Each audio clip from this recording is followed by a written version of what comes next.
Meu nome é Jéssica, tenho 31 anos, e a primeira coisa que eu entendi quando acordei no Hospital das Clínicas, aqui em São Paulo, foi que a minha própria irmã, Patrícia, tinha tentado me matar e estava chamando o ocorrido de uma piada que deu absurdamente errado. Eu estava presa naquele leito há 2 semanas, com a perna direita reconstruída por pinos de titânio e a costela quebrada que insistia em perfurar a dor a cada respiração. O cheiro de álcool e desinfetante cirúrgico era o meu novo lar. Do lado de fora da janela, São Paulo seguia o ritmo frenético de sempre, indiferente ao fato de que, em questão de segundos, minha vida tinha mudado para sempre. Mateus, meu marido, era a única âncora de sanidade. Ele segurava minha mão com a mesma devoção cansada a cada visita, falando sobre nosso filho, Rodrigo, e sobre como ele estava sentindo a minha falta. Mas a tensão vinha de quem deveria oferecer o maior conforto: minha irmã, Patrícia e meu pai. Eles visitavam juntos, o que era incomum, e traziam consigo uma atmosfera de alívio excessivo, como se tivessem acabado de sobreviver a uma multa, e não a um quase homicídio. O inquérito policial sobre o meu acidente de carro, que ocorreu em uma curva deserta da rodovia, foi encerrado em tempo recorde. Conclusão: perda de controle, falha mecânica aleatória. Um diagnóstico que meu pai repetia com uma insistência quase robótica. O perito disse, filha. Ele murmurava, a voz grave e forçada. Freios ruins. Foi uma fatalidade terrível, mas agora podemos seguir em frente. A Patrícia está desolada com a situação. Patrícia, por sua vez, estava mais ocupada do que desolada. Ela não chorava. Em vez disso, ela organizava freneticamente as flores murchas na mesinha e falava sobre a burocracia do seguro. Seus olhos, no entanto, eram o meu foco. Olhos de culpa que ela tentava disfarçar com tédio. Ela não me olhava. Ela olhava para o gesso na minha perna, como se fosse um lembrete incômodo. Foi Mateus quem me contou a versão que Patrícia deu sobre a inspeção do meu carro antes da viagem. Ela havia pegado o veículo emprestado para um compromisso no dia anterior ao meu acidente e, supostamente, tinha visto o mecânico mexer nos freios. Uma brincadeira dele, Patrícia teria dito. Ele queria me assustar. Não pensei que fosse sério. Uma brincadeira. Eu ouvi a história e fechei os olhos. Aquela narrativa era lisa demais, limpa demais. Patrícia sempre foi competitiva. Sempre sentiu inveja do meu casamento, do meu sucesso, e agora estava me entregando a história de que um mecânico anônimo fez uma piada de mau gosto com os meus freios, justamente no dia em que ela usou meu carro, e horas antes de eu quase morrer. Enquanto meu pai discutia a apólice com Mateus, Patrícia se inclinou sobre a cama. Ela cheirava a perfume caro e dissimulação. Você sabe que eu te amo, né, Jéssica? Ela sussurrou, a voz baixa para que Mateus não ouvisse. Foi só azar. O universo estava brincando. Naquele momento, eu soube. O alívio deles era a confissão silenciosa que a polícia não conseguiu extrair. Eu mal conseguia mexer um dedo, mas decidi que iria aceitar a versão do acidente. Eu precisava que eles relaxassem, que acreditassem que a dor tinha nublado meu julgamento. Afinal, a única coisa mais perigosa do que um predador é um predador que pensa que sua vítima está morta. Ou, no meu caso, incapacitada e burra. Eu sorri, um sorriso fraco e convincente. Claro, Patrícia, foi só azar. Mas enquanto ela se afastava, aliviada, meu polegar direito, escondido sob o lençol, pressionou o botão de gravar do meu celular. O jogo não tinha acabado. Tinha acabado de começar. Eu guardaria cada evidência e cobraria cada centavo. E eu sabia exatamente onde a Patrícia guardava o recibo daquela brincadeira que quase me custou a vida. 2 semanas depois, eu finalmente consegui a alta.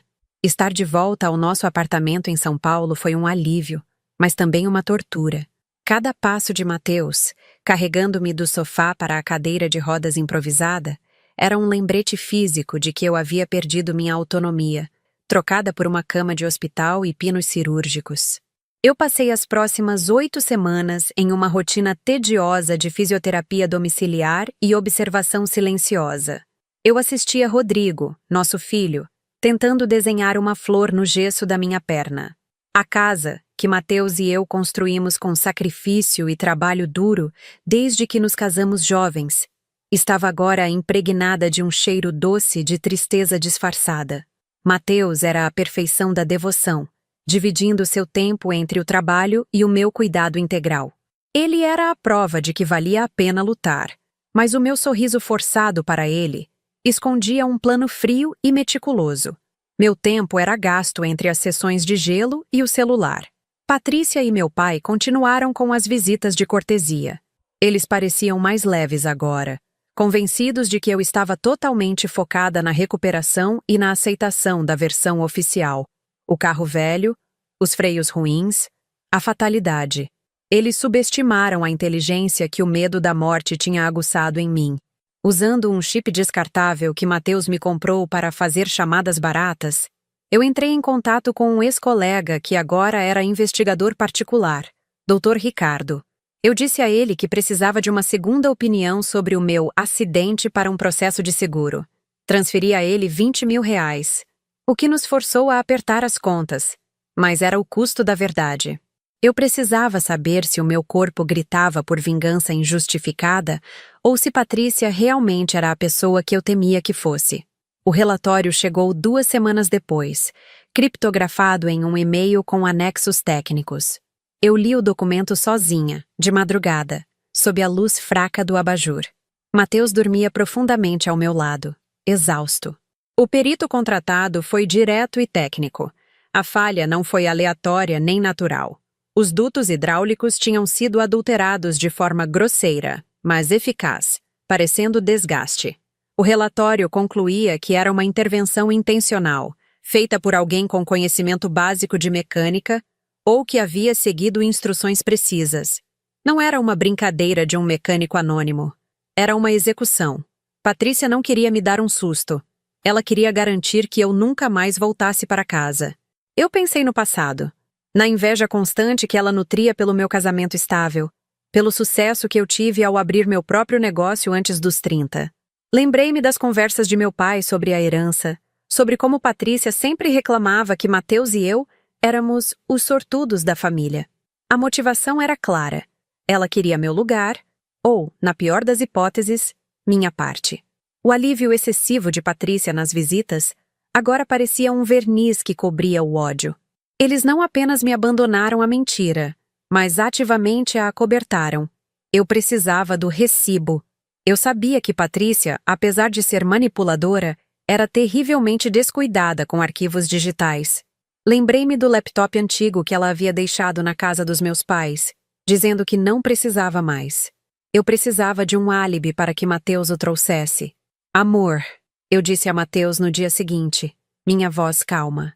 Você pode ir na casa do papai? Eu queria muito a foto antiga daquele Natal que está no escritório dele. Aquele backup no computador antigo da Patrícia deve ter. Mateus, alheio a tudo, concordou na hora. Horas depois, ele voltou com o laptop prateado e empoeirado. Quando ele saiu para buscar Rodrigo na escola, eu liguei a máquina. O sistema operacional era lento, mas os arquivos estavam lá. Entre dezenas de selfies e planilhas inúteis, encontrei uma pasta oculta nomeada apenas Doc.M. Dentro, não havia um recibo, mas uma série de capturas de tela de uma conversa de WhatsApp, onde Patrícia instruía alguém sobre a manutenção preventiva e fazia um pagamento digital de R$ 5.000 com a mensagem: serviço concluído, sem rastros. Garantia surpresa. Eu tirei fotos da tela com o meu próprio celular e, enquanto o sol de São Paulo entrava pela janela, senti um calafrio frio. Eu não tinha mais apenas a suspeita. Eu tinha a prova irrefutável da traição da minha irmã, assinada e paga. E agora, eu precisava saber como ela planejava gastar o dinheiro que achava que herdaria. O próximo passo seria rastrear o destinatário daquele pagamento. E, para isso, eu precisaria da ajuda legal do Dr. Ricardo. Mas desta vez, sem disfarces. O jogo estava prestes a subir de nível. Eu tirei fotos de cada captura de tela, de cada detalhe da transação de Patrícia, até sentir meus dedos tremerem de exaustão. Guardei todas as imagens em uma pasta criptografada que chamei internamente de A Conta. Não era uma prova para a polícia. Era o contrato que eu cobraria, centavo por centavo. Eu tinha as evidências, mas a ideia de ligar para a delegacia e explodir a minha família em uma reportagem policial de São Paulo me enjoava. Seria rápido demais. Mateus seria arrastado para o caos. Rodrigo veria a tia ser presa. A vingança instantânea era um prazer momentâneo, mas a justiça que eu planejava era uma obra de arte fria e destrutiva. Eu queria que Patrícia sentisse o mesmo terror lento e a perda de controle que eu senti quando meu carro derrapou na estrada. Na manhã seguinte, liguei para o Dr. Ricardo. Usei o chip descartável novamente, falando baixo do nosso quarto. Desta vez, não houve dissimulação. Dr. Ricardo, eu não preciso de uma apólice de seguro, sussurrei. Eu preciso de um rastro. A falha no carro não foi aleatória. Foi sabotagem. Eu tenho provas digitais de que minha irmã pagou alguém. Preciso que o senhor rastreie a conta que recebeu R$ 5.000, sem deixar pontas soltas. Se a polícia souber, eles podem contaminar a cena. Eu quero ela primeiro, e só depois a justiça. Houve um longo silêncio do outro lado da linha. Isso é outra ordem de magnitude, Jéssica, ele respondeu, sua voz profissionalmente tensa.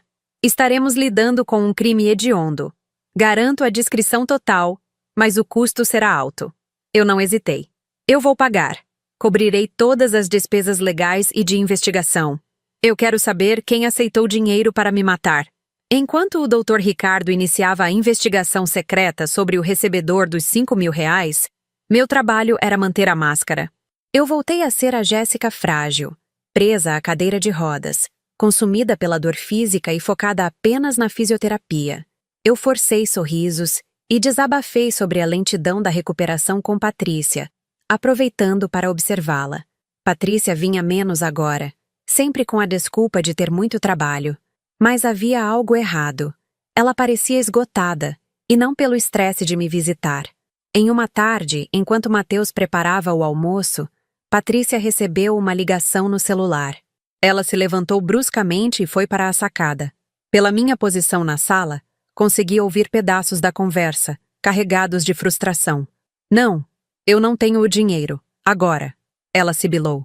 Preciso de mais tempo. O que eu tenho está amarrado. Ela falava sobre dinheiro de uma forma que nunca antes havia feito. Patrícia era notoriamente consumista, mas nunca havia demonstrado ansiedade financeira. Ela encerrou a chamada com um suspiro rouco e voltou para a sala com um sorriso plástico. Problemas no trabalho, G, ela disse, tentando parecer casual enquanto coçava nervosamente o pescoço. Sabe como é? São Paulo não perdoa. Mas eu sabia que não era trabalho. O pagamento dos R$ 5.000 ao executor do serviço, mais o custo de subornar ou manipular o perito policial inicial, deve ter drenado suas economias. Ela estava sob pressão, e parecia que o destinatário daquele dinheiro não estava satisfeito com o pagamento inicial. Eles não queriam a minha parte da herança. Eles queriam o dinheiro dela, e rápido. Meu pai também contribuiu para a atenção. Em sua última visita, ele insistiu em me ajudar a organizar uns documentos antigos. Enquanto mexia na estante, ele parou em frente à minha mesa de trabalho, onde o laptop antigo de Patrícia estava temporariamente guardado. Você ainda está com esse trambolho da Patrícia? Ele perguntou, com um tom de voz que não aceitava respostas. Ela me disse que jogaria fora. É lixo eletrônico, Jéssica. Me dá, eu descarto. Ele não estava preocupado com lixo. Ele estava caçando o recibo e estava aterrorizado que eu o tivesse encontrado. Eu sorri e respondi que Mateus pretendia usar algumas peças dele. O alívio que cruzou o rosto dele foi rápido e perturbador. Eu estava acorrentada ao meu apartamento, mas meu alcance digital era global. Eu não estava recuperando a saúde. Estava construindo uma prisão para eles. 2 dias depois, recebi um e-mail do Dr. Ricardo, criptografado como uma notificação de imposto. O conteúdo era breve, mas me fez prender a respiração. A conta que recebeu o pagamento era de um ex-mecânico de uma oficina de confiança que Mateus costumava usar, a 30 quilômetros de São Paulo. O nome era João, e ele tinha acabado de sumir. A piada de Patrícia estava se transformando em uma crise de desaparecimento. Eu sabia que, para Patrícia, um cúmplice vivo era um risco inaceitável. O jogo não era mais sobre dinheiro, era sobre sobrevivência, e o rastro de sangue estava começando a ficar mais fresco. Eu precisava agir rápido, antes que João desaparecesse para sempre, levando com ele a última peça para provar o crime. O sumiço de João não era uma falha na minha estratégia, mas um alerta. Se Patrícia estava disposta a calar o mecânico para sempre, significava que ela estava muito mais encurralada do que eu imaginava, e meu tempo estava acabando. Eu precisava de uma nova tática, algo que me desse acesso ao cerne da podridão, as finanças da nossa família. No dia seguinte, eu liguei para o meu pai e usei meu tom mais patético e convalescente. Pai, eu não aguento mais ficar olhando para as paredes. Lamentei. Mateus está sobrecarregado. Eu sei que Patrícia está cheia de trabalho com a holding imobiliária. Não posso sair de São Paulo, mas posso ajudar remotamente. Deixe-me cuidar da burocracia, das planilhas que ninguém quer fazer. É a única forma de eu me sentir útil.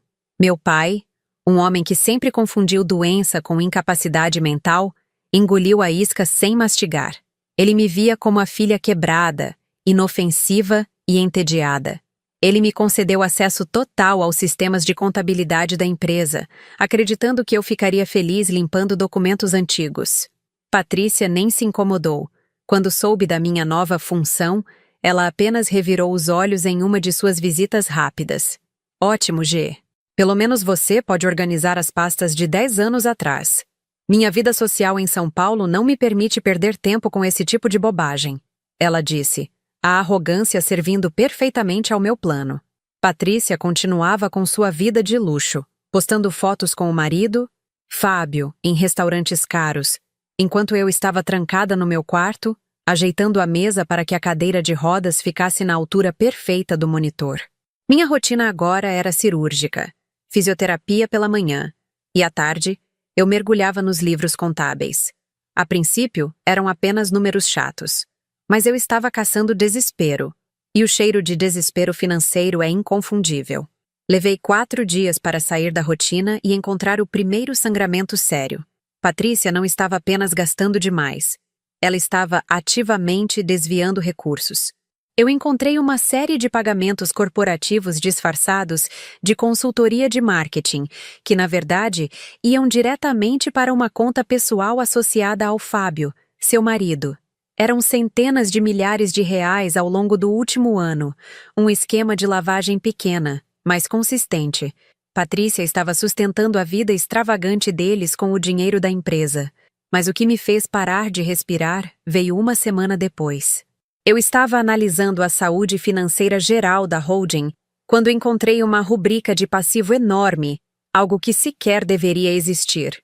Um empréstimo hipotecário de 5 milhões de reais, contraído há apenas 3 meses, utilizando o principal ativo da empresa, um prédio comercial no coração de São Paulo, como garantia. 5 milhões de reais não se gastam em joias ou carros. 5 milhões de reais são o tipo de quantia que destrói uma família. Eu rastreei a documentação do empréstimo. Minha mão gelou sobre o mouse. O documento tinha a assinatura de Patrícia, claro, mas também tinha a assinatura do meu pai, confirmando que ele estava ciente do risco catastrófico. Eles estavam em uma corrida desesperada para obter liquidez e Patrícia precisava do meu dinheiro da herança não por inveja, mas para estancar o rombo colossal que ela e meu pai haviam criado. Eu estava prestes a enviar uma mensagem ao Dr. Ricardo, mas algo na tela me fez hesitar. Na documentação de desembolso do empréstimo de 5 milhões, havia um anexo esquisito. Uma nota fiscal de um serviço chamado Intermediação de Aquisição de Ativo, no valor de 300 mil reais. O destinatário do pagamento de 300 mil era uma empresa de fachada que eu nunca tinha ouvido falar. Mas ao lado do nome da empresa, em um pequeno campo de notas manuscritas digitais, havia um nome próprio. Mateus. Não podia ser. Mateus, meu marido, que havia cuidado de mim como um anjo da guarda, que havia segurado minha mão e me garantido que tudo ficaria bem. Teria ele alguma conexão com essa transação obscura? Ou seria apenas uma coincidência cruel de nomes? Senti o chão sumir sob meus pés. A dor na minha perna, de repente, não era nada comparada ao terror frio que se espalhou pelo meu peito. Eu precisava saber se o meu maior aliado, a única pessoa em quem confiava, era na verdade uma peça, talvez a peça principal, no jogo da minha irmã. O Dr. Ricardo não precisava rastrear apenas um mecânico. Eu precisava que ele rastreasse o rastro do meu marido em São Paulo. E eu precisava fazer isso sem que Mateus soubesse que eu havia encontrado o seu nome nos livros da holding que Patrícia havia tentado me matar para proteger. O choque de ver o nome de Mateus nos documentos da transação de R$300 mil foi um raio silencioso. A dor física na minha perna, há meses a minha maior inimiga, transformou-se em uma dormência fria perto do terror que inundou meu peito. Eu estava acamada, vulnerável, e sendo cuidada integralmente pelo homem cujo nome agora pairava sobre o maior golpe financeiro da minha família. Naquela noite, sob a luz azul do monitor, com Mateus roncando suavemente ao meu lado, eu reescrevi a mensagem para o Dr. Ricardo. Não podia haver erros. Doutor, alteração de prioridade. Além de João, preciso urgentemente que rastreie a transação de R$300 mil para a empresa, nome da fachada. Preciso saber se Mateus, meu marido, é o intermediário ou o beneficiário. Discreta e rapidamente. O sigilo total é vital. Qualquer erro, e todo o plano desmorona. Enviei o e-mail criptografado. Agora eu estava sozinha no apartamento de São Paulo, presa entre um predador conhecido, Patrícia, e um potencial traidor, Mateus. O ar parecia rarefeito. Eu não conseguia olhar para Mateus da mesma forma. Seu cuidado, antes conforto, agora era uma gaiola. Quando ele me levantava para a cadeira de rodas, eu sentia seu toque como uma ameaça. Eu me perguntava, a que custo ele estava me ajudando? Se Patrícia o subornou, ele sabia o que ela tinha feito? Ou ele era apenas um peão, envolvido sem saber que o pagamento de R$300 mil fazia parte de um plano de assassinato? Para me distrair do medo, mergulhei novamente nas contas. Eu precisava de mais pressão contra Patrícia e seu marido, Fábio. O desespero financeiro deles era a minha arma mais potente. Descobri que os desvios de fundos de Patrícia e Fábio eram mais sistêmicos do que eu imaginara. A rubrica Consultoria de Marketing se revelou um ralo. Centenas de milhares de reais, todos direcionados para contas de luxo e investimentos arriscados em criptomoedas que haviam implodido. O empréstimo de 5 milhões não era para expansão. Era uma transfusão de sangue desesperada para cobrir um rombo. Patrícia não estava apenas endividada. Ela estava financeiramente intoxicada. Fábio, o marido de Patrícia, era um parasita. Seus gastos extravagantes eram a causa primária do colapso. Patrícia precisava do meu dinheiro da herança para estancar a hemorragia e evitar que Fábio a abandonasse, levando consigo o resto da reputação social que Patrícia tanto prezava. Mas o alvo final não era Patrícia. Era meu pai, Rodrigo. A obsessão do meu pai pela imagem familiar era lendária em São Paulo. Ele se gabava de nunca ter tido um escândalo, de ter construído a holding com suor e sem polêmicas. As últimas visitas dele eram sempre acompanhadas por comentários sobre os vizinhos. O síndico me perguntou como você estava, Jéssica. Ele disse em uma tarde, ajeitando a gravata, mesmo estando de pijamas. Fui claro, minha filha é forte, não foi nada demais. Temos que manter a discrição, Jéssica. O nome da família não pode ser arrastado pela lama. Ele temia o escândalo mais do que a perda financeira. Ele não apenas acobertara o crime de Patrícia, mas hipotecara o futuro da empresa para salvaguardar a imagem pública dela. O medo dele era que a imprensa de São Paulo descobrisse que sua herdeira quase o levara à falência. A humilhação social era o seu calcanhar de Aquiles. Eu guardei essas fraquezas como balas na minha arma. Eu tinha a dívida colossal de Patrícia, o rastro de Fábio e a vulnerabilidade social de meu pai. Minha vingança não seria apenas financeira. Seria uma humilhação lenta, cirúrgica, que desmantelaria o castelo de cartas que eles construíram. O Dr. Ricardo me mandou o retorno sobre João, o mecânico, na mesma semana. Ele estava sendo rastreado, mas sem sucesso, o que só confirmava que Patrícia havia se livrado da ponta solta.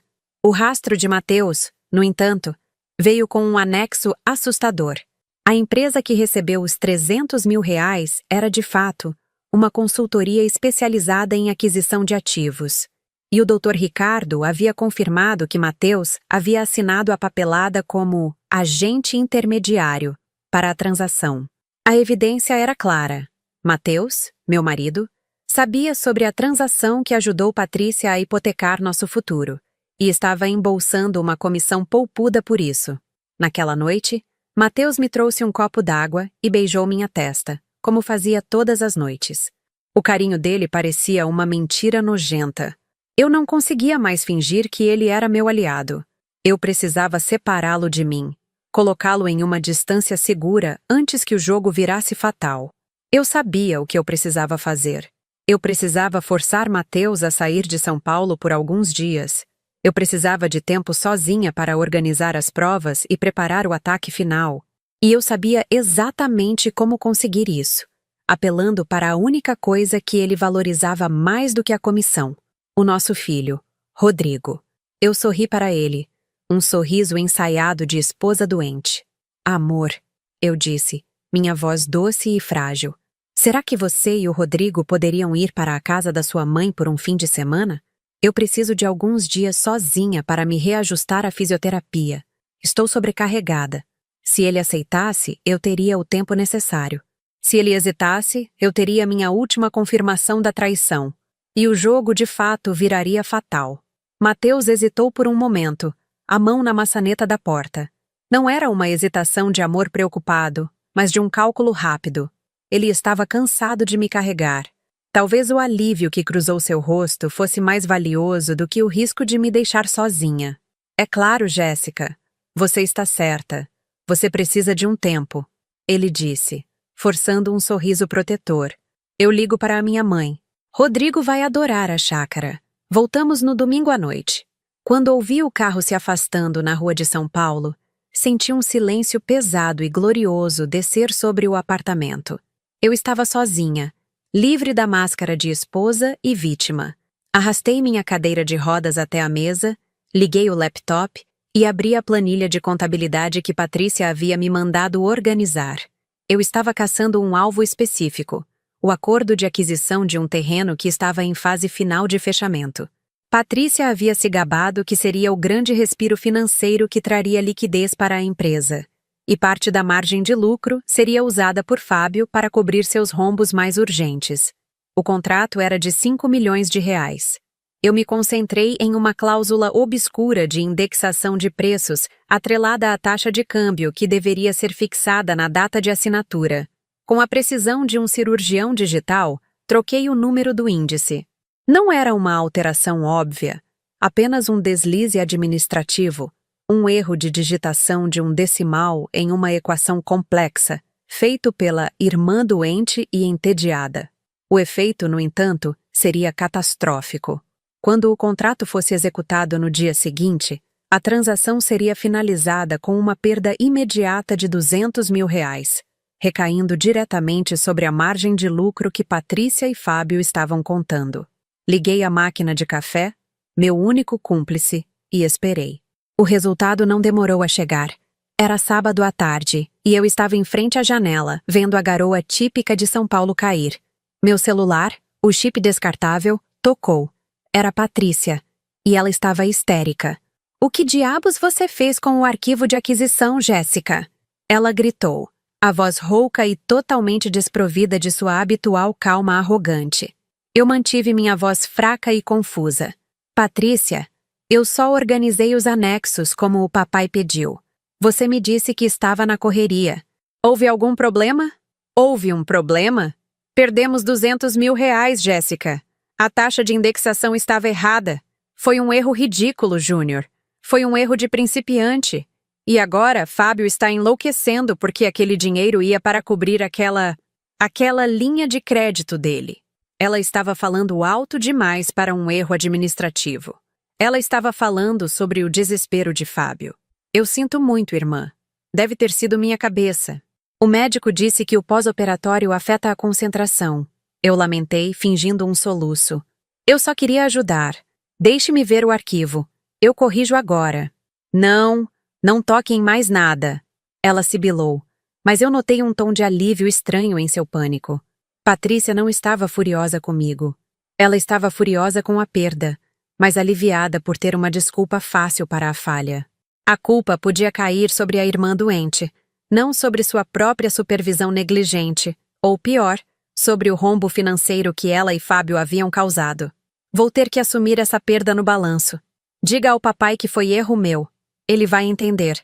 Ela concluiu, engolindo o orgulho e o prejuízo. Só mantenha esse laptop longe das suas mãos, está bem? Não preciso de mais ajuda sua. Patrícia desligou antes que eu pudesse responder. 2 horas depois, Mateus me ligou, avisando que voltaria mais cedo do que o planejado. O que aconteceu? Perguntei, no meu tom mais inocente. Nada, amor. Só decidi que não aguento mais ficar longe de você. Ele disse, mas havia uma tensão notável em sua voz. Ele estava mentindo. Algo havia acontecido, e eu tinha certeza de que a briga entre Patrícia e Fábio, detonada por um erro de R$ 200 mil, havia respingado até ele. Mateus estava voltando para São Paulo, mas voltaria para uma Jéssica que não estava mais jogando apenas na defensiva. Eu havia traçado a primeira gota de sangue. O próximo movimento seria desmantelar a aliança entre Mateus e Patrícia, expondo a traição dos 300 mil. E eu faria isso usando a maior fraqueza de Mateus, seu medo de perder Rodrigo. Eu precisava de Dr. Ricardo para preparar a bomba perfeita. O breve alívio de estar sozinha evaporou quando ouvi a chave girar na porta. Mateus estava de volta, e trouxe consigo uma atmosfera carregada de mau humor mal disfarçado. Rodrigo dormiu no carro, coitado. Ele murmurou, depositando nosso filho adormecido na cama. Mateus não me olhava. Seus ombros estavam tensos, e ele se recusava a se demorar no meu olhar por mais de 1 segundo. Eu sabia que a briga entre Patrícia e Fábio sobre o erro de R$ 200 mil havia chegado até ele. Ele estava preocupado com a sua comissão, com o seu nome, ou talvez com o que Patrícia diria sobre o seu envolvimento. Eu mantive o sorriso frágil e a postura da esposa grata. Meu trabalho era ser a imagem perfeita da vítima de São Paulo. Grata, cansada e totalmente inofensiva. Mas nas 24 horas seguintes, enquanto Mateus tentava voltar à rotina, eu comecei meu jogo lento de erosão. O primeiro passo era garantir que Patrícia soubesse que eu estava vasculhando o passado, mas de forma tão ambígua que ela questionaria a própria sanidade. Usei o celular descartável para uma conferência rápida e criptografada com Dr. Ricardo. Doutor, esqueça o rastreamento da conta de João por enquanto. A prioridade é usar as evidências do laptop para congelar o máximo de bens da holding o mais rápido possível. Instruí, falando com a frieza de um banqueiro. Patrícia tentará transferir tudo assim que sentir a pressão. O senhor precisa de uma liminar urgente, baseada nas provas do desvio de fundos, antes que o empréstimo de 5 milhões seja totalmente pulverizado. Ele concordou, a voz grave com a magnitude do pedido. Meu foco, no entanto, voltou-se para a residência. Eu precisava criar fantasmas para Patrícia. O apartamento era o meu palco. Sabendo que Patrícia olhava com tédio para o meu gesso, eu decidi usar o meu ferimento como arma. Na terça-feira, Patrícia fez sua visita de cortesia, trazendo um pote de doce de leite caro. Enquanto ela colocava o doce na geladeira, eu esqueci meu diário de fisioterapia aberto sobre a mesa. Não era um diário real, mas uma folha de papel com anotações aleatórias. No centro, riscado a caneta vermelha, estava a frase: Freios falharam. Dia 23/07/2023. Verificar o parafuso mestre. Patrícia não resistiu. Ela parou, leu, e o sorriso plástico escorregou do seu rosto. Você está fazendo anotações sobre o acidente, G? Ela perguntou, a voz ligeiramente fina. Eu olhei para ela com a inocência mais perfeita que consegui reunir. Oh, sim. O médico disse que é bom para a memória e para processar o trauma. Às vezes eu esqueço as datas ou o nome das peças que eles mexeram. O que é um parafuso mestre, Patrícia? É o que Mateus falou? O olhar dela congelou. A expressão era uma mistura de alívio por eu parecer confusa e terror por eu ter a data exata e o termo técnico. Ela engoliu em seco. Não sei, Jéssica. Não entendo de carros. Você devia parar de se preocupar com isso e focar em andar. Ela disse, apressando-se para o sofá, como se a mesa fosse radioativa. O assédio psicológico continuou sutilmente.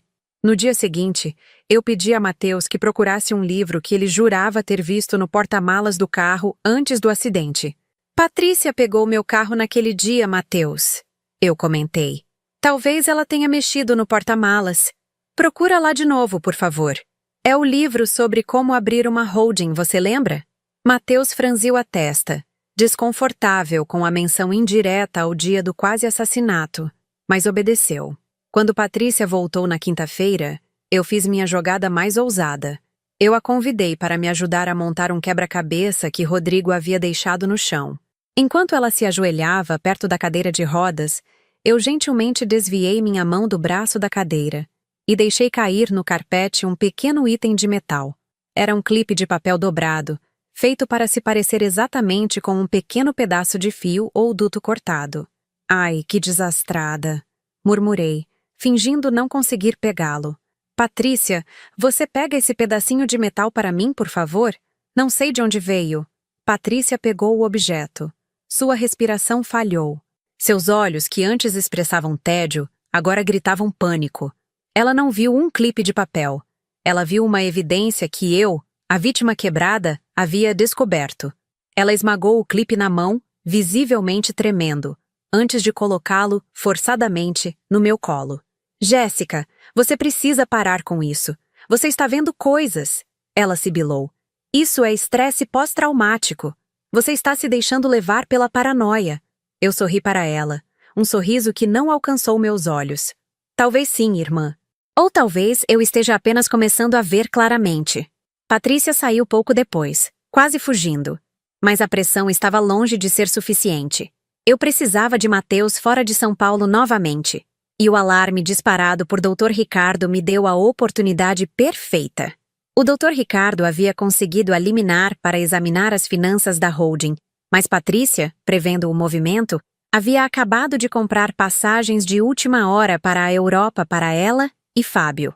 A fuga era iminente. Eu não podia permitir que ela deixasse São Paulo. Eu voltei-me para Mateus, que estava lendo um livro na poltrona. Ele ainda estava na defensiva.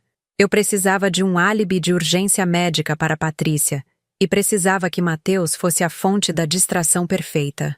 Mateus, eu chamei. Minha voz um sussurro. Sinto uma dor horrível, uma pontada aguda na perna. É pior do que o normal. Tenho medo que seja uma infecção interna. O médico disse que se isso acontecesse, eu teria que ir imediatamente ao pronto-socorro. Você pode me levar agora? O pânico nos olhos dele era real, misturado com uma inconveniência profissional. Se ele hesitasse ou se ligasse para Patrícia, eu saberia que a lealdade dele era total. Ele largou o livro imediatamente. Claro, Jéssica. Vamos agora. Enquanto ele me ajudava a descer as escadas do nosso prédio, lenta e dolorosamente, eu enviei a última mensagem criptografada para Dr. Ricardo. Estamos a caminho do Hospital das Clínicas. Emergência falsa. Patrícia está fugindo. Preciso que o senhor use este movimento como cortina de fumaça. Meu pai e Patrícia devem estar na holding neste momento. O cerco precisa fechar agora. O jogo estava prestes a sair da esfera psicológica e invadir as ruas de São Paulo. E desta vez, eu não seria a única a sentir dor. O Hospital das Clínicas estava lotado com a miséria real de São Paulo, o que tornava meu teatro de emergência ainda mais ridículo. Mateus me ajudou a sair do carro e me empurrou rapidamente pela rampa. Ele estava impaciente, visivelmente estressado. Os R$ 200.000 que Patrícia havia perdido na transação que eu sabotara deviam ter incendiado a casa deles. E Mateus temia que o incêndio atingisse sua poupuda comissão. Eu permiti que os médicos fizessem o exame preliminar, descrevendo a pontada aguda com a precisão de quem estava mentindo por necessidade. 20 minutos depois, o médico de plantão concluiu o óbvio. É apenas dor residual do nervo, Jéssica. Não há sinais de infecção. No caminho de volta para casa, na cadeira de rodas, eu usei o estresse de Mateus como cortina de fumaça. Eu sinto muito, amor, murmurei, apoiando a cabeça em seu ombro. Sei que você está exausto de cuidar de mim. Essa dor não me deixa pensar direito. Mateus me beijou na testa, mas o gesto era frio. Tudo bem, G. Só tente descansar. As coisas no trabalho estão difíceis para todo mundo. Trabalho, pensei. A holding era o único trabalho que importava agora. Mal havíamos chegado ao apartamento em São Paulo, e eu já estava com o chip descartável na mão. O Dr. Ricardo havia recebido a mensagem e estava a postos. Meu trabalho agora era criar o caos social, garantindo que o golpe legal dele fosse fatal. Liguei para a minha amiga, Laura, que era a rainha não oficial das fofocas de alta sociedade em São Paulo. Ela tinha conexões com os investidores da holding e, mais importante, era sócia de golfe do meu pai. Laura, querida, minha voz era fraca e cheia de falsa ansiedade. Estou péssima com essa cirurgia, mas preciso te contar algo terrível que vi nos livros de contabilidade da empresa. Patrícia me pediu para organizar alguns documentos, mas o que eu achei... Meu Deus! O Fábio gastou uma fortuna em criptomoedas. Estão todos dizendo que é por isso que ela precisou fazer aquele empréstimo bizarro de 5 milhões. Eu não acusei Patrícia de roubo ou assassinato. Eu a acusei de ser financeiramente irresponsável e de permitir que o marido parasita destruísse a holding. A humilhação social era uma ferida muito mais rápida e profunda do que um processo policial lento. Em menos de 24 horas, a fofoca se espalhou como uma labareda pelo círculo social do meu pai. O Dr. Ricardo usou o pânico para entrar com a liminar. Na manhã seguinte, meu pai estava no meu apartamento, sem avisar. Ele não estava agitado. Ele estava perigosamente quieto. Você ligou para Laura, Jéssica? Ele perguntou sem preâmbulos, olhando fixamente para meu gesso. Eu levantei as mãos, inocente. Liguei. Ela me perguntou sobre a Patrícia. O que houve? O que houve? O que houve é que metade dos nossos acionistas está ligando para o meu escritório, perguntando se Patrícia faliu a empresa para sustentar o vício em luxo do marido. Ele gritou, a voz baixa para que Mateus não ouvisse.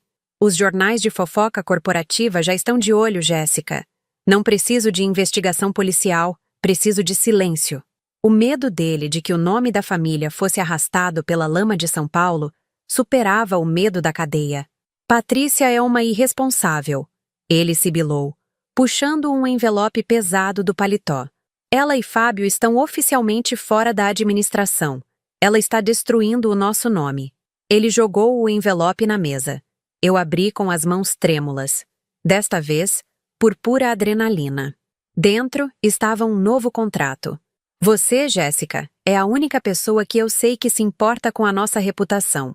Enquanto se recupera, você terá plenos poderes sobre a gestão e as finanças da holding. Não como ajuda, mas como administradora geral temporária. Ele disse, forçando um sorriso doloroso. Você vai estancar essa hemorragia e garantir que as dívidas de Patrícia sejam tratadas internamente, sem escândalos. A piada de Patrícia havia me rendido uma cadeira de rodas. Minha paranoia havia me rendido o controle total da empresa. O Dr. Ricardo havia me ganhado o tempo. A minha vingança havia me ganhado a arma definitiva. Eu era a rainha, e eles haviam me dado as chaves do castelo. Meu pai saiu apressadamente. Eu mal respirei. O poder ilimitado era a prova irrefutável que eu precisava. Agora, eu podia vasculhar cada conta, legalmente, sem que ninguém pudesse me impedir. A primeira coisa que fiz, sozinha no apartamento, foi usar minha nova autoridade para acessar todos os registros da consultoria que havia recebido os 300 mil reais. Eu não estava mais caçando Patrícia. Eu estava caçando Mateus. O que eu encontrei não era uma transação, era um acordo formal de sociedade. Mateus não era apenas um intermediário. Ele e Fábio, o marido de Patrícia, haviam planejado a operação do empréstimo de 5 milhões juntos. O dinheiro do empréstimo não foi apenas para cobrir rombos. Uma parte dele seria desviada para um novo negócio em que Mateus era sócio oculto. Os 300 mil reais eram o adiantamento de uma traição que ele vinha cozinhando desde que Patrícia começou a afundar. Mateus sabia de tudo. Ele sabia do rombo. Ele sabia do desespero de Patrícia.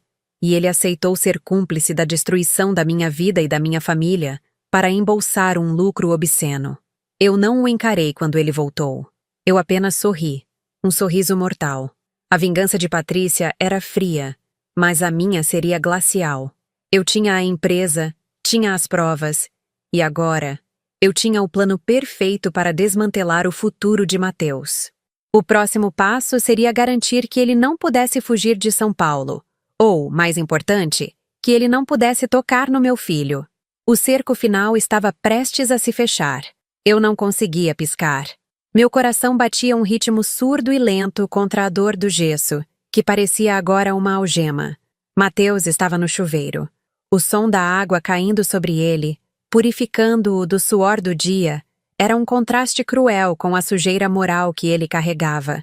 300 mil reais. A comissão por me trair, por ser o peão de Patrícia na hipoteca de nossa vida. Eu deslizei para fora da cama, apoiando-me na bengala. Cada movimento era um esforço físico terrível, mas a adrenalina me dava uma força fria. Eu abri a gaveta onde Mateus guardava seus documentos de trabalho, incluindo a pasta com os extratos bancários de sua conta pessoal de investimentos. Enquanto o vapor do banheiro envolvia o quarto, eu confirmei o extrato de Mateus. Exatamente 3 meses atrás, na mesma época em que o empréstimo de 5 milhões de reais havia sido desembolsado, havia uma entrada de 300 mil reais, rotulada como bônus por intermediação. Não era mais uma suspeita, era um contrato de sangue. Mateus saiu do banheiro, enrolado na toalha, cantarolando baixo. Ele parou ao me ver de pé, apoiada na bengala, com a pasta de couro dele na mão. Jéssica, o que você está fazendo fora da cama? Você devia estar descansando, ele disse, o sorriso protetor retornando instantaneamente. Eu o encarei. Não havia raiva, apenas um vazio assustador. Sente-se, Mateus. Ele hesitou, sentindo a mudança no ar. Ele não sentou. Ficou ali, tenso, a toalha frouxa. O que houve, amor? É a perna? Eu levantei a pasta, sem a abrir. 13 anos de casamento, Mateus. 13 anos construindo esta família, esta casa, nosso negócio.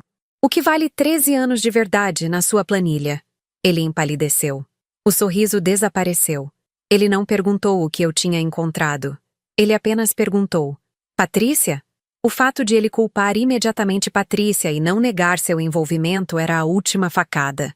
Ela te pagou 300 mil reais para você se calar sobre o esquema de 5 milhões que ela e Fábio fizeram. Você sabia que ela estava afundando a empresa do meu pai e aceitou ser o intermediário. Você aceitou dinheiro sujo, Mateus. Minha voz era um sussurro, mas cada palavra era um pedacinho de gelo. Ele tentou se aproximar, mas eu recuei, levantando a bengala como um escudo. Não toque em mim. Responda. Você sabia que ela tentou me matar? Ou você só aceitou o suborno da hipoteca? Mateus desabou no banco da cama. Os olhos marejados eram de pânico, não de remorso. Jéssica, eu juro, eu não sabia do acidente. Eu só vi uma oportunidade. Patrícia disse que o dinheiro era para um investimento, que o negócio da holding estava instável, e eu não queria que nós ficássemos de fora. Não foi para te machucar. Mas o dinheiro que você aceitou garantia que a traição dela continuaria. Garantia que eu continuasse na cadeira de rodas, sem poder investigar, enquanto você me carregava para o sofá fingindo ser um marido devotado. Eu respirei fundo. Você se tornou o cúmplice ativo dela, Mateus. Você me deu a Patrícia a cobertura perfeita. A traição dele era mais dolorosa do que todos os pinos de titânio na minha perna. Você não vai me denunciar, Jéssica. Ele sussurrou, a voz implorando. Pelo Rodrigo. Se a Patrícia cair, eu caio junto. E o Rodrigo perde o pai. Ali estava a chave. O nosso filho. Você não vai para a cadeia, Mateus. Pelo menos não agora, eu disse. Minha voz retomando a frieza de CEO que meu pai acabara de me conceder. Você vai pegar o Rodrigo, ir para a casa da sua mãe amanhã de manhã e só vai voltar para São Paulo quando eu ligar.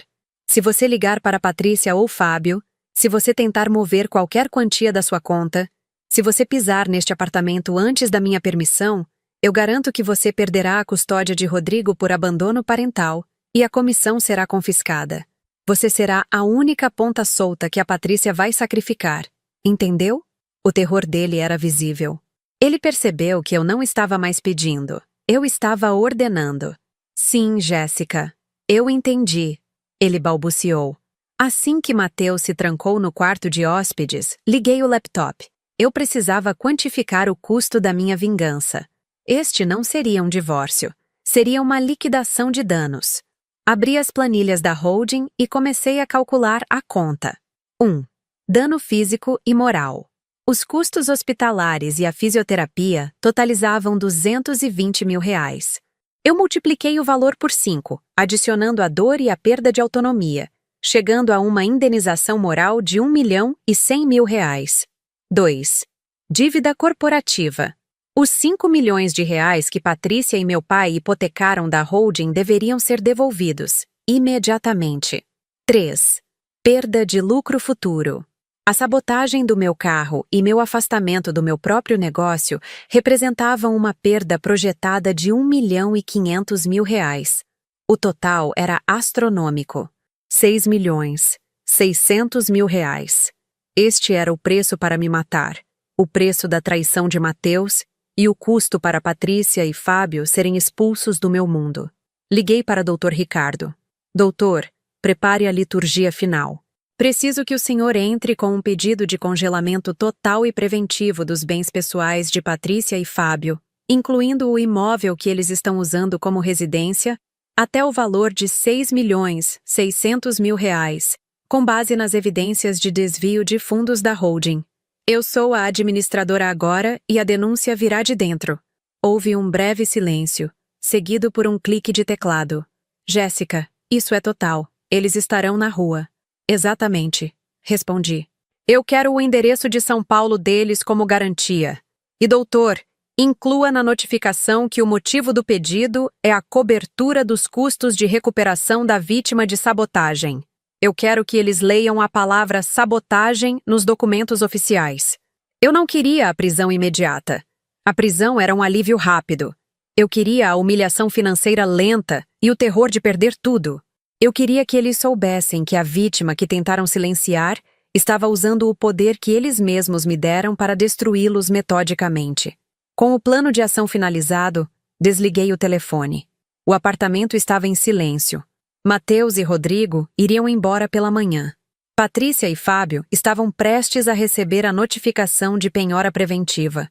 Meu pai teria que assistir à destruição de seu nome na imprensa de São Paulo, algo que ele temia mais do que tudo. Eu olhei pela janela, observando o nascer do sol sobre os arranha-céus cinzentos de São Paulo. A dor na minha perna não importava mais. Eu tinha as evidências, a autoridade legal e a solidão necessária. O jogo estava prestes a terminar, mas antes eu precisava garantir que o sumiço de João, o mecânico, não fosse esquecido. Eu precisava da última peça, a prova de que Patrícia era capaz de ir além da destruição financeira. Eu precisava do corpo, ou pelo menos, de onde Patrícia achava que ele estava. E para isso, eu faria uma visita de cortesia à minha irmã. Uma última. O apartamento ficou vazio com a partida de Mateus e Rodrigo. Um vazio que era libertador. Eu não fiz uma visita de cortesia à minha irmã. Eu a convoquei.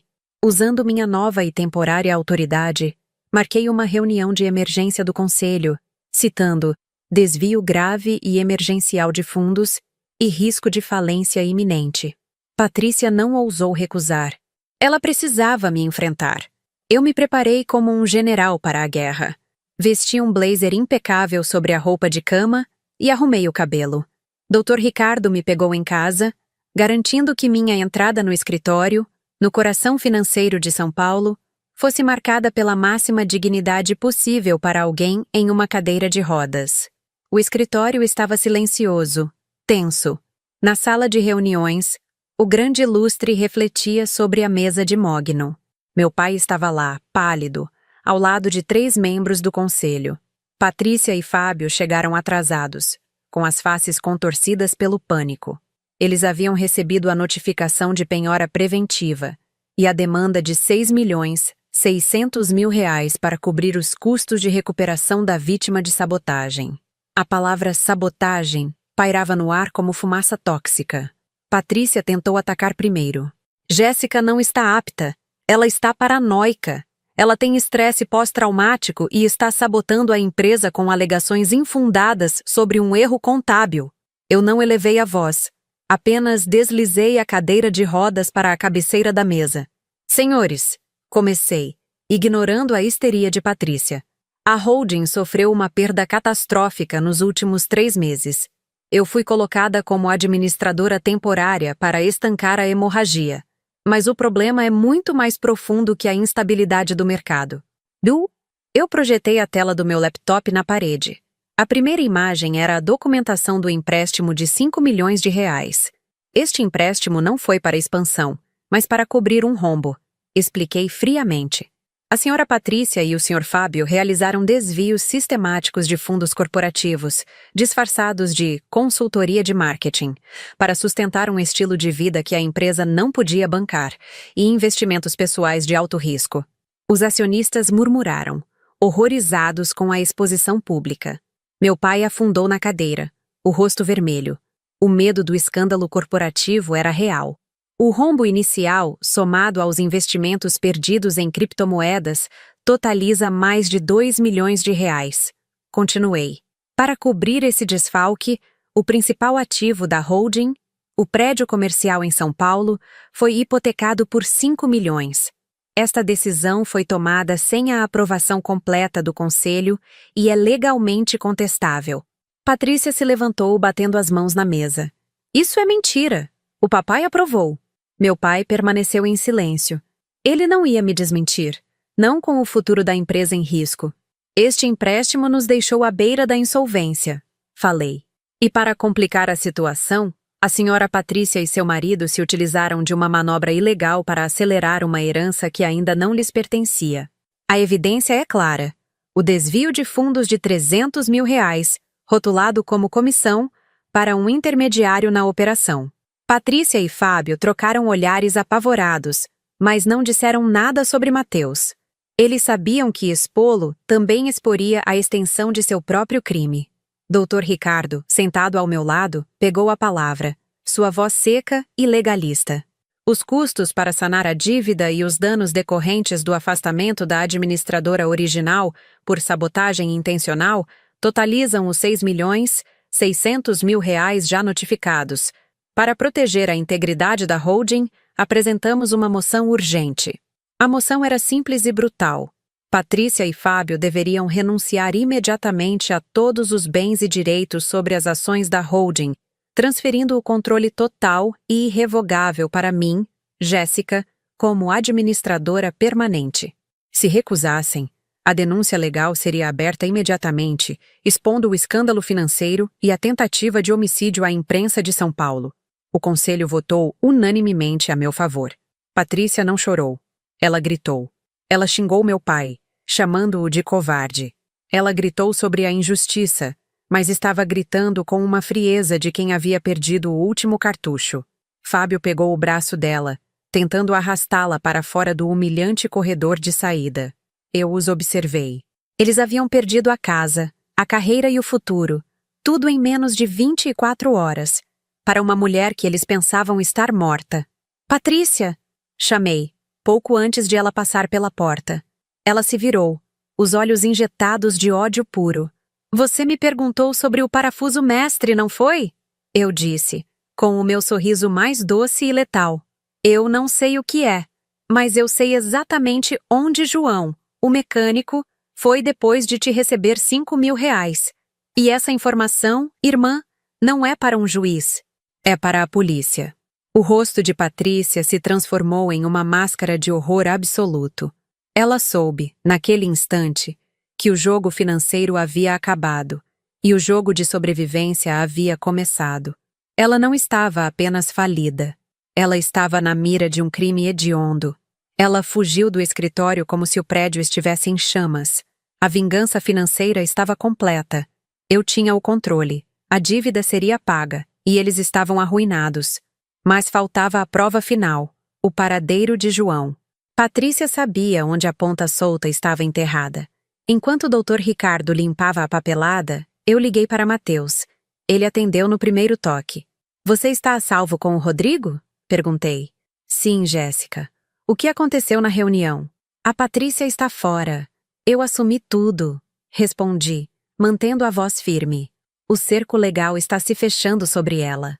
Você precisa ir para um hotel no interior de São Paulo amanhã, sem comunicação. Eu preciso que você esteja fora do alcance dela. Ela está desesperada, e qualquer cúmplice vivo será um risco para ela. Mateus obedeceu imediatamente. Ele percebeu que eu estava protegendo-o de Patrícia, mas ele não percebia que eu estava, na verdade, isolando-o para garantir que ele não pudesse fugir de mim. A comissão de R$300 mil era dele, sim, mas o preço final seria ditado por mim. Eu peguei o telefone, marcando o número do meu pai. Pai, a crise está controlada. Você não terá que enfrentar a imprensa sobre o escândalo financeiro. Mas eu preciso de um favor final, eu disse. Qualquer coisa, Jéssica. Você salvou a empresa. Eu preciso do endereço da chácara de campo que a Patrícia e o Fábio compraram há 3 meses, perto da divisa de São Paulo com Minas, onde ela disse que faria o retiro espiritual dela. Eu sabia que, se Patrícia se livrou do cúmplice que tentou me matar, ela precisava de um lugar isolado para fazê-lo. A vingança financeira estava finalizada, mas a justiça real exigia uma escavação. Eu precisava saber onde o meu corpo foi comprado e pago. O endereço da chácara na divisa de São Paulo com Minas Gerais estava nas minhas mãos. A última peça geográfica. Mas antes da escavação final, eu precisava de um último confronto. Não por catarse, mas por formalidade. Patrícia chegou ao meu apartamento na tarde seguinte. Ela não ligou para avisar. A porta de aço do prédio em São Paulo só abriu porque Mateus estava fora. E eu a instruí pelo interfone, usando um tom que não permitia a recusa. Ela estava irreconhecível. Sem a maquiagem impecável e as roupas de grife, Patrícia parecia uma mulher com 40 e poucos anos, e não 35. Os olhos estavam vermelhos e inchados, e seu perfume caro havia sido substituído pelo cheiro de suor e medo. Ela irrompeu na sala, mas parou abruptamente ao me ver. Eu estava na cadeira de rodas, perfeitamente vestida, com um laptop prateado. O antigo dela, pousado na mesa de centro. Você está fazendo isso de propósito. Ela sibilou, a voz rouca, sem o habitual verniz de arrogância. Os 6.600.000 reais. Isso é uma loucura. Você está nos falindo por causa de um erro contábil ridículo. Fábio me abandonou, Jéssica. O que você quer de mim? Eu esperei que ela se sentasse, mas ela permaneceu em pé, tremendo. Você quer a empresa, não é? Ela chorou, gesticulando para a sala limpa e vazia. Sempre quis. Sempre se achou melhor com seu casamento perfeito e seu filho. Você está me cobrando o preço do sucesso. Mas isso é crueldade. Me deixe o apartamento, G. Nosso pai não vai permitir que eu durma na rua. Nosso pai está mais preocupado com a imprensa de São Paulo do que com o seu conforto, Patrícia. Eu respondi, com uma calma que a desarmou. O nosso pai assinou a hipoteca de 5 milhões de reais para encobrir a sua incompetência e o desfalque do seu marido. Eu sou a única que pode salvar o nome dele e a empresa. Eu sou a administradora agora. Não! Você é a vingativa. Você está doente, Jéssica. É o trauma. Você está confundindo uma crise de liquidez com... Eu a interrompi. Não com um grito, mas com um som de clique. Eu toquei na tela do laptop, abrindo a pasta. DocM. Você ainda está chamando isso de crise de liquidez, Patrícia?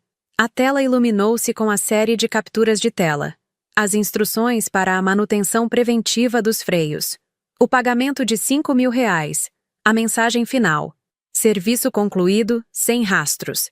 Garantia surpresa. O ar na sala desapareceu. Patrícia não conseguiu se mover.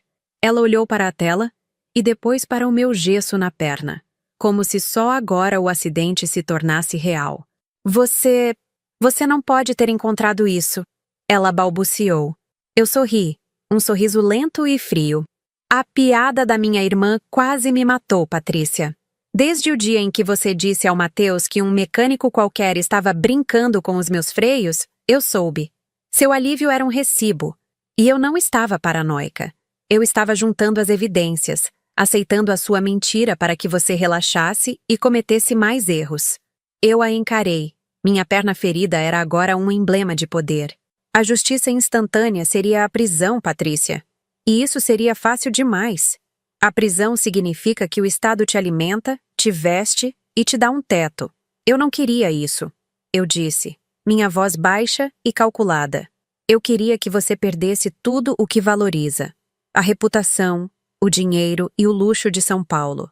Você hipotecou o futuro da nossa família por causa do seu ego e tentou me matar para acelerar a herança. Você me deu as chaves do castelo, Patrícia. A falência total é o meu preço pela piada. O preço da sua tentativa de homicídio é a miséria que você está sentindo agora. Eu não te denunciei à polícia naquele momento porque a vingança financeira é mais dolorosa do que qualquer cela. Patrícia estava chorando sem som, o corpo curvado pela derrota. Ela sabia que eu tinha vencido e que a vitória era total. Me perdoa, Jéssica. Foi o Fábio. Ele me forçou a fazer isso. Ele disse que se eu não arrumasse dinheiro... Silêncio! Ordenei. O jogo acabou. Sua casa está penhorada e suas contas congeladas. Mas eu ainda tenho uma última questão. Eu sei que você sabe onde ele está. O mecânico, o João. Patrícia levantou a cabeça, o pânico voltando com força. Ela não podia confessar o assassinato. Eu não sei do que você está falando. Não toque nesse assunto, Jéssica. É loucura. João é a última ponta solta. E eu sei que você tentou se livrar dele. A polícia de São Paulo ainda não está no caso, mas eles estarão. Me diga onde João está, Patrícia, e eu encerro a denúncia de desvio de fundos. Hoje. Eu blefei. O conflito interno dela era visível. A prisão por assassinato versus a falência total. Ela desabou no carpete puxando o ar. Ele está na chácara. Ela sussurrou, apontando para o envelope fechado que eu havia deixado intencionalmente na mesa. Lá fora. Ninguém vai encontrar. Eu peguei o envelope. Minha vingança agora era completa. A falência estava consolidada. A confissão, obtida. O próximo passo não seria no conforto do meu apartamento, mas na terra. Eu precisava ir até a divisa de São Paulo, provar a sabotagem e, finalmente, garantir que Patrícia e Mateus recebessem a justiça que mereciam. O Dr. Ricardo estava pronto, e meu corpo, apesar das cicatrizes, estava pronto para o último movimento. O jogo não era mais sobre dinheiro. Era sobre enterrar a verdade, e eu sabia exatamente onde procurar. O endereço da chácara de campo, na divisa de São Paulo com Minas, estava comigo. O mapa para a última peça. A confissão de Patrícia, rouca e cheia de medo, garantiu que a denúncia de desvio de fundos e a penhora preventiva fossem executadas imediatamente. Patrícia e Fábio seriam oficialmente desabrigados e financeiramente aniquilados em 48 horas, e os R$ 6.600.000 seriam transferidos para uma conta de recuperação da holding, sob minha administração. A ruína social e financeira de Patrícia era rápida e total. O preço que ela pagou por tentar me matar e por afundar a empresa era o seu próprio mundo. Eu não fui à chácara. Não precisava. A confissão dela, somada ao rastreio de João, o mecânico, era mais do que suficiente para a polícia. Liguei para o Dr. Ricardo e entreguei a localização exata, informando que a denúncia de tentativa de homicídio e o potencial acobertamento de um crime hediondo sairia do meu lado. Eu não queria estar lá para a escavação, nem para o cheiro de terra virada. Eu tinha ganho o direito de me afastar da podridão. Quando Mateus e Rodrigo voltaram para São Paulo, 3 dias depois, o ambiente em casa havia mudado para sempre. Eu estava em casa, forte, sentada à cabeceira da mesa, lendo documentos da holding. Mateus entrou na sala, hesitante. Os olhos de um homem que sabia ter perdido. Os jornais estão falando sobre a Patrícia, ele murmurou. Sim, eu disse, sem levantar os olhos da planilha. A Patrícia e o Fábio estão sendo investigados por desvio de fundos e fraude hipotecária. Eles perderam tudo. O conselho me nomeou administradora permanente. Ele engoliu em seco.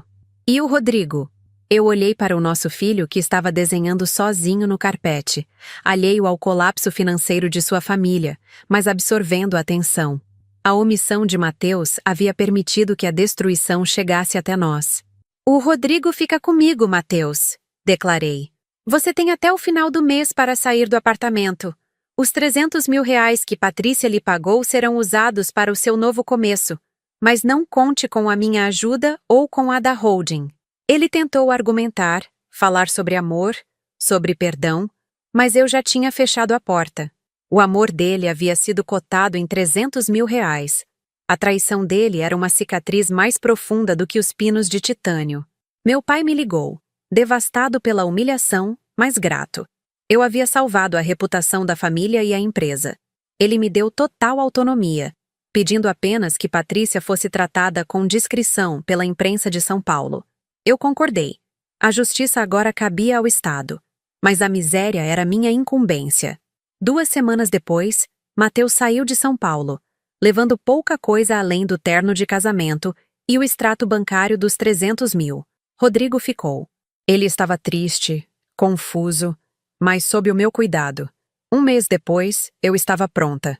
Meu médico me deu alta, removendo as últimas bandagens. Eu estava de pé, mancando levemente, mas caminhando.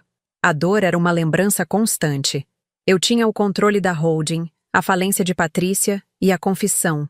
A justiça estava feita, mas São Paulo me parecia agora sufocante. A cidade, antes um símbolo de ambição, era agora o palco da minha tragédia.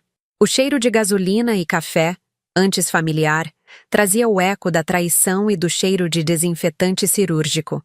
Eu tinha todo o dinheiro e poder que Patrícia sonhou, mas a um custo que eu não estava disposta a continuar pagando. Eu vendi minha parte da holding para o conselho por uma quantia que garantiu a mim e a Rodrigo uma vida confortável por muitas gerações. Eu não queria mais o controle. Queria a paz. Com o dinheiro da indenização e o capital da venda, comprei um sítio isolado, longe do burburinho de São Paulo. Deixei o Dr. Ricardo cuidando das últimas pontas soltas legais. Na manhã da mudança, Rodrigo me esperava no carro. Eu olhei para o apartamento vazio que Mateus e eu havíamos construído. A piada de Patrícia havia me custado a saúde, o casamento e a família. Mas ela havia me rendido à frieza de quem sabe exatamente o seu valor. Eu não era mais a esposa ingênua. Eu era a sobrevivente. Eu me virei, mancando ligeiramente, mas com a cabeça erguida. O sol de São Paulo era pesado, mas eu o estava deixando para trás. A dívida havia sido cobrada, centavo por centavo. Eu estava livre. Se essa história tocou você de alguma forma, deixe um comentário aqui embaixo. Quero muito saber o que você teria feito no lugar do A Jéssica. E se puder, compartilhe este vídeo com alguém que precisa ouvir isso hoje. Obrigado por assistir e que Deus abençoe seu caminho.